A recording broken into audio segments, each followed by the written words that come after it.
Start में हमें एक फार्म हाउस को दिखाया जाता है जहाँ पर रात का वक्त था और एक चमकती हुई रोशनी उस फार्म हाउस में दिखाई देती है। ये चमकती हुई रोशनी कोई और नहीं बल्कि एक मैजिकल क्रिएचर था। अब जब सुबह होती है तो फार्म का ऑनर ये देखता है कि उसकी फार्म को किसी ने बर्बाद कर दिया है। अब उस ऑनर को बहुत ज्यादा गुस्सा आता है क्योंकि ये सब उस रोशनी की वजह से हुआ था। अब फार्म का ऑनर अपने तीनों बेटों को बुलाता है और कहता है कि अब तुम तीनों को इस फार्म की पहरेदारी करनी होगी। और यहीं पर हम ऑनर के सबसे छोटे बेटे जॉन को देखते हैं। जॉन को सभी निकम्मा समझते थे और उसके बड़े भाई भी उसकी अच्छाई का फायदा उठाते थे। जॉन के भाई उसको अकेले ही पहरेदारी करने का कहते हैं। जॉन भी इस काम के लिए मान जाता है और पहरेदारी के लिए अकेला ही तैयार हो जाता है। अब जब जॉन फार्म पर बैठा हुआ था तो अचानक से वहाँ पर उसको कुछ आवाज सुनाई देती है। वो अपने पीछे मुड़कर देखता है तो उसके पीछे एक व्हाइट कलर का घोड़ा खड़ा था। जॉन को अपनी आंखों पर यकीन नहीं होता कि उसने इतना बड़ा और सफेद कलर का घोड़ा देखा है। अब वो उस घोड़े को पकड़ने की कोशिश करता है। एक रस्सी वो घोड़े पर डाल देता है। अब वो घोड़ा तेजी से भागने लगता है मगर तभी जॉन उस रस्सी को पकड़ लेता है जिस वजह से जॉन भी उस घोड़े के साथ आगे चला जाता है। मगर जब घोड़ा थोड़ा सा आगे जाता है तो वो अनबैलेंस हो जाता है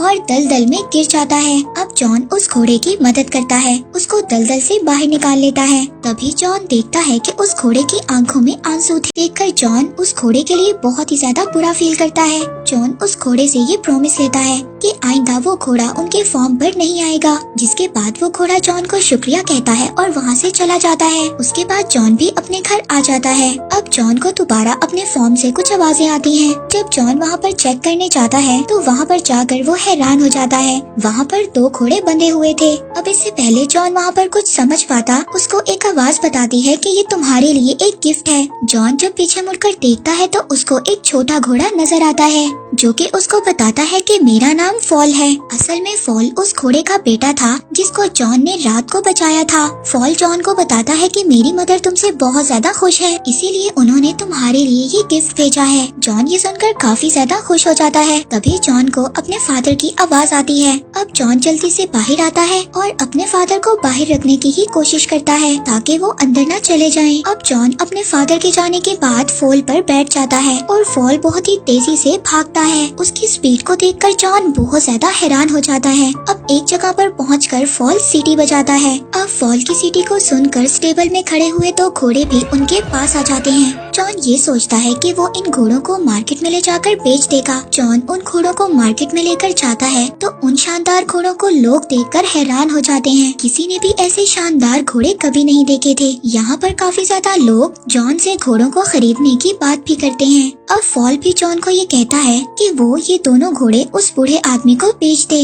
मगर जॉन ये दोनों घोड़े किंग को ही बेचना चाहता था। जब किंग वहाँ पर आता है तो उसको भी ये दोनों घोड़े बहुत ज्यादा पसंद आते हैं। मगर किंग का मिनिस्टर उससे कहता है कि उसको ये दोनों घोड़े चोरी के लग रहे हैं। किंग इसी बात का फायदा उठाकर बगैर पैसों के जॉन से वो दोनों घोड़े ले लेता है। जॉन किंग से जब पैसों की बात करता है तो किंग उसको बगैर जवाब दिए वहाँ से चला जाता है। फॉल यहाँ पर जॉन को डांटता है और कहता है कि मैंने तुम्हें कहा था ये दोनों घोड़े उस बूढ़े आदमी को बेच दो। खैर फॉल जब जॉन को उदास देखता है तो वो दोबारा से सीटी बजाता है और वो दोनों घोड़े जॉन के पास आ जाते हैं। लेकिन उन दोनों घोड़ों की वजह से किंग की बग्गी पलट जाती है और वो आटे की बोरियों में गिर जाते हैं।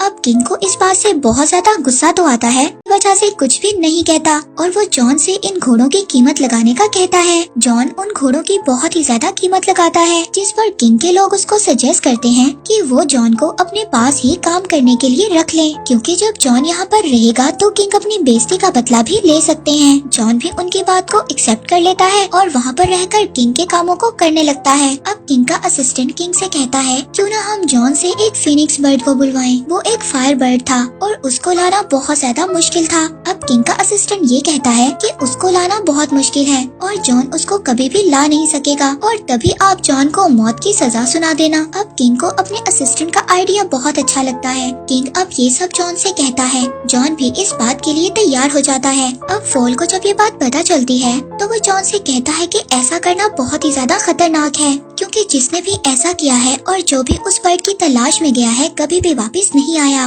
मगर जॉन ने ये चैलेंज एक्सेप्ट कर लिया था इसलिए वो पीछे नहीं हट रहा था। अब फॉल को भी जॉन की मदद करना थी, इसीलिए अब वो जॉन को एक जंगल में ले जाता है, जहाँ पर वो उसको एक ड्रीम नट दिखाता है। वो जॉन को बताता है कि ये फायरबर्ड के स्पेशल नट्स हैं और वो इनको बहुत ज्यादा पसंद करता है, मगर ये नट्स ऐसे हैं जैसे ही वो फायरबर्ड इनको खाएगा वो गहरी नींद में सो जाएगा, जिसके बाद हम उसको आसानी से पकड़ लेंगे। जिसके बाद अब ये दोनों उस जगह पर पहुँच जाते हैं जहाँ पर फायरबर्ड रहता था। फॉल उसको ये भी बताता है कि फायरबर्ड जमीन के नीचे रहता है। अब वो उस जगह पर कुछ नट्स को फेंक देते हैं और उस फायरबर्ड के बाहर आने का वेट करते हैं। अब जैसे ही वो फायरबर्ड नट्स की खुशबू सूंघता है तो वो जमीन से बाहर आ जाता है। अब वो फायरबर्ड मजे से उन नट्स को खा लेता है, जिसके बाद वो बेहोश हो जाता है। अब जैसे ही पकड़ने जाता है तो वो दोबारा से जिंदा हो जाता है। अब वो फायरबर्ड जॉन के पीछे पड़ जाता है। वो उनको पकड़ने के लिए जॉन और फॉल के पीछे भागता है, जिसकी वजह से पूरे आइलैंड पर आग लग जाती है। उस फायरबर्ड ने जॉन और फॉल को पकड़ लिया था, जिसके बाद जॉन अपने पास आखिरी नट पड़ा हुआ उसकी तरफ फेंक देता है। जैसे ही वो फायरबर्ड उस नट को खाता है वो बेहोश हो जाता है। अगली सुबह जब वो जागता है तो उसको पता चलता है कि उन लोगों ने उसको चेन में कैद कर लिया था।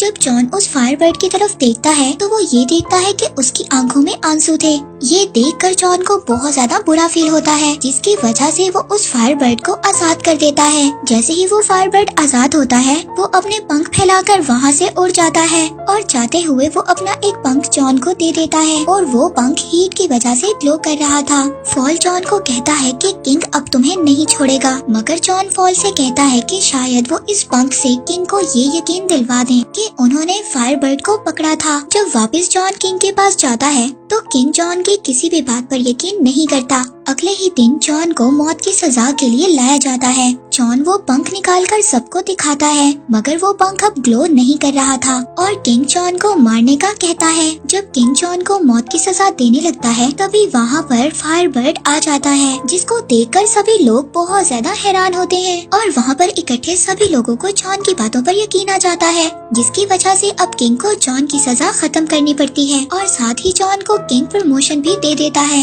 इस बात पर किंग और भी ज्यादा गुस्सा होता है। अब वो अपने मिनिस्टर को कुछ और प्लान सोचने का कहता है। बहुत ज्यादा सोचने के बाद किंग का मिनिस्टर उसको एक आइडिया देता है। वो कहता है कि क्यों न वो एक माउंटेन की प्रिंसेस को लाने भेजें।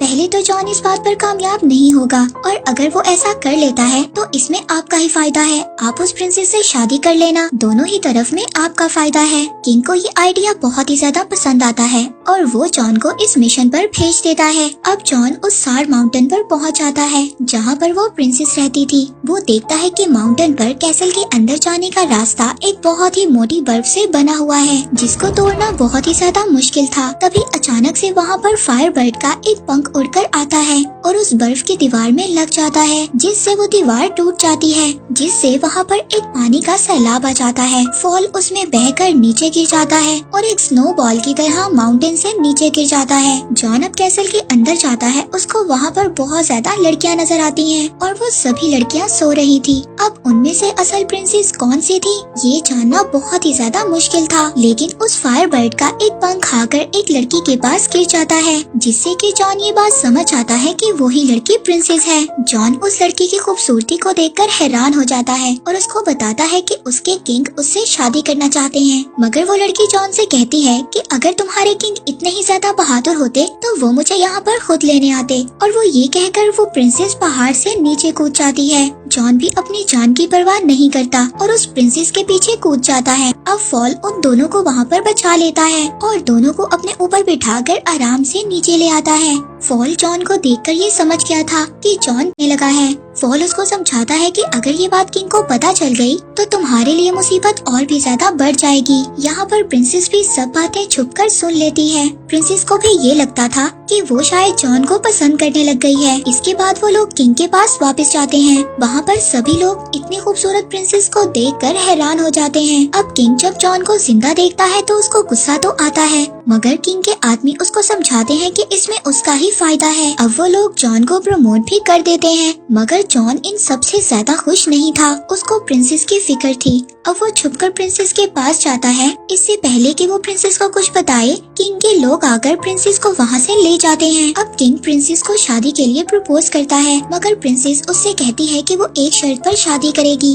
कि अगर वो प्रिंसेस को वो रिंग ला कर दे जो उसकी दादी की थी, और वो रिंग एक समंदर में गिर गई थी, और वो रिंग जब तक उसके पास नहीं आ जाती वो शादी नहीं कर सकती। अब प्रिंसेस की बात से किंग वहाँ पर परेशान हो जाता है, मगर तभी वहाँ पर जॉन आता है। जॉन को जब किंग देखता है तो ये काम भी जॉन को कह देता है। जॉन फॉल से उस किंग के बारे में बात करता है, मगर फॉल उसको कहता है कि उस रिंग के बारे में उसको कोई भी नॉलेज नहीं है। मगर फॉल इस बारे में अपनी मदर से बात करता है। वो उसको बताती है कि वो रिंग वेल के पेट में है, जो वेल उनको समंदर के बीच एक आइलैंड के पास मिलेगी। अब जॉन फॉल के साथ जाता है, मगर वहाँ पर कुछ बर्ड्स के टकराने से फॉल नीचे गिर जाता है और पता चलता है कि जॉन उस वेल तक पहुँच गया है। जॉन पानी के नीचे बड़ी बड़ी जंजीरों को देखता है और उन जंजीरों से बंधी हुई एक बहुत बड़ी वेल को देखता है। जब जॉन पानी से बाहर आता है तो फॉल उसको बताता है ये पूरा आइलैंड ही असल में वो वेल में फॉल की मदर ने उसको बताया था। जॉन वेल से पूछता है कि ऐसा उसके साथ किसने किया।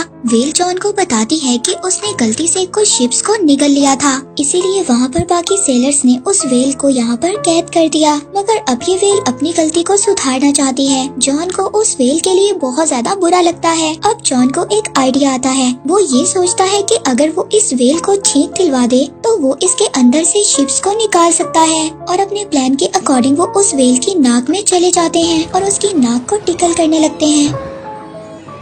तभी उस वेल को एक बहुत बड़ी छींक आती है और वो सभी शिप्स उसके अंदर से बाहर आ जाती हैं, जिसके बाद ये वेल उस समंदर के अंदर दोबारा चली जाती है। उस वेल के जाने के बाद जॉन को वो रिंग याद आती है और जॉन उदास हो जाता है क्योंकि वेल अब जा चुकी थी। मगर तभी वहाँ पर एक क्रैब रिंग को लेकर आ जाता है और वो जॉन को बताता है कि ये वेल ने उसके लिए भेजी है, क्योंकि वो वेल दिल की बातों को जान लेता है। इसके बाद वो रिंग को लेकर प्रिंसेस के पास जाते हैं, जहाँ पर उनकी नजर उस फायर बर्ड पर भी जाती है जिसको किंग ने बिल्डिंग से बांध दिया था। जॉन प्रिंसेस को वो रिंग देता है, जिसे देखकर वो ये समझ आती है कि जॉन उसके लिए कुछ भी कर सकता है। उधर दूसरी तरफ किंग का आदमी फॉल को दूरबीन से देख रहा था। उसको बोलता हुआ जब वो किंग का आदमी देखता है तो उसको ये लगता है है। वो सभी लोग वहाँ पर फॉल को पकड़ने जाते हैं और इसी दौरान किंग भी उठ जाता है। वो जब फॉल को प्रिंसेस की विंडो पर देखता है तो वो फॉल को शूट कर देता है, और जॉन चाहकर भी फॉल को बचा नहीं पाता। इसके बाद किंग ये ऐलान करता है कि जॉन को प्रिंसेस के किडनैप करने के जुर्म में नौकरी से निकाला जाता है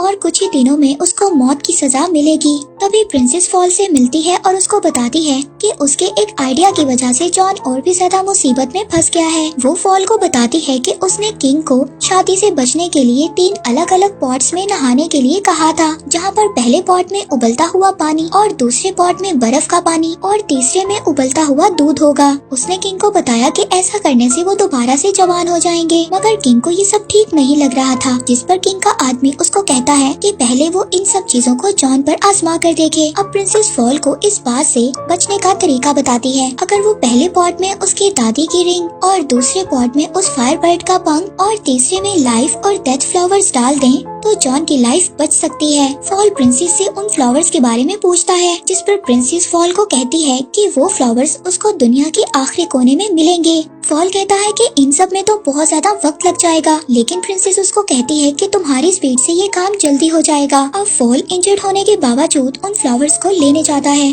और अगले सुबह वो पॉट्स भी तैयार हो जाते हैं और किंग ये सोचता है कि यही सही वक्त है सबको ये बताने का कि वो कितना रहमदिल है। वो सबको ये बताता है कि ये प्रोसेस असल में जॉन को दिया हुआ दूसरा मौका है, क्योंकि वो अगर इन सब में कामयाब हो गया तो वो जॉन को आजाद कर देंगे। इसके बाद वो जॉन को उस पॉट में धकेल देता है और प्रिंसेस भी चुपके से अपनी रिंग उस पॉट में डाल देती है और उस रिंग के मैजिक से जॉन सही सलामत पहले पॉट से निकलकर दूसरे पॉट में गिर जाता है। ये सब देखकर वो फायर बर्ड चिल्लाने लगता है। उस फायर बर्ड की आवाज उस कैद हुए पंख तक पहुंच जाती है और वो वहां से निकलकर फौरन ही दूसरे पॉट में गिर जाता है, जिसके बाद जॉन तीसरे और फाइनल पॉट पॉट में गिरता है। प्रिंसेस फॉल के आने का इंतजार कर रही थी। दूसरी तरफ हम देखते हैं कि फॉल उस फ्लावर तक पहुंच गया था, लेकिन उस फ्लावर को तोड़ने से पहले फॉल को ये पता चलता है कि इस फ्लावर को जो भी तोड़ेगा उसकी डेथ हो जाएगी। लेकिन इस बात की परवाह किए बिना वो उस फूल को तोड़ लेता है। उधर बाकी सब लोगों को ये लग रहा था कि जॉन मर गया है और वो सभी लोग उदास होकर वहाँ से जाने लगते हैं। पर तभी वहाँ पर फॉल आ जाता है,